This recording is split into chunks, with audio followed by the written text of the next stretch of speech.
I got a theme song for this.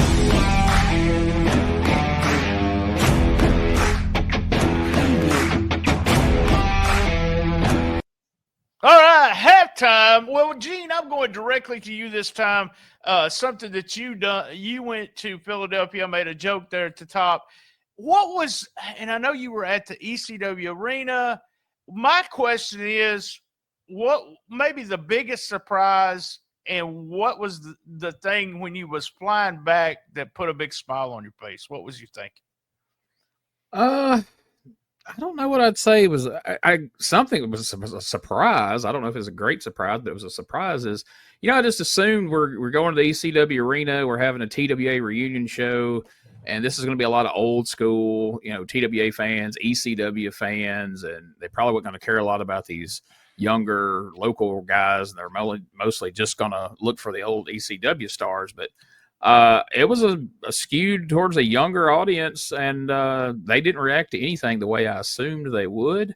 So that was interesting. But, man, getting to sit back there in the dressing room with Tommy Rich and Doug Gilbert, Shane Douglas, and, Pitbull and the Sandman's walking around, Todd Gordon, all these people, and getting to hear all these stories firsthand, stories I've heard bits and pieces of over the year, but hearing it firsthand from the people who were there.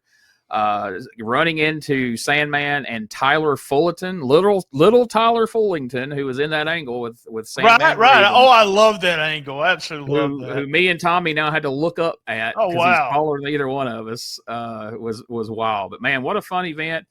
We hung out with Sabu, and then days later you get that news, and you're like, what? We just saw him. He seemed in great spirits and in good shape. So, man, you just never know. But sitting on that plane, coming back from Philadelphia, just running all that through my head, all the people that I had got to interact with, and being there in ECW arena, knowing when I was in college, sitting around with my buddies in the dorm, staying up to 1 o'clock on Friday night to watch ECW, to get to actually be there and hang out with these guys, and, little Guido and Tommy's together and all this stuff. Just, man, what a cool experience. I wouldn't take anything for it, and it's one that I won't soon forget, that's for sure. Awesome. I love, we'll put stuff over at the end here before you leave to tell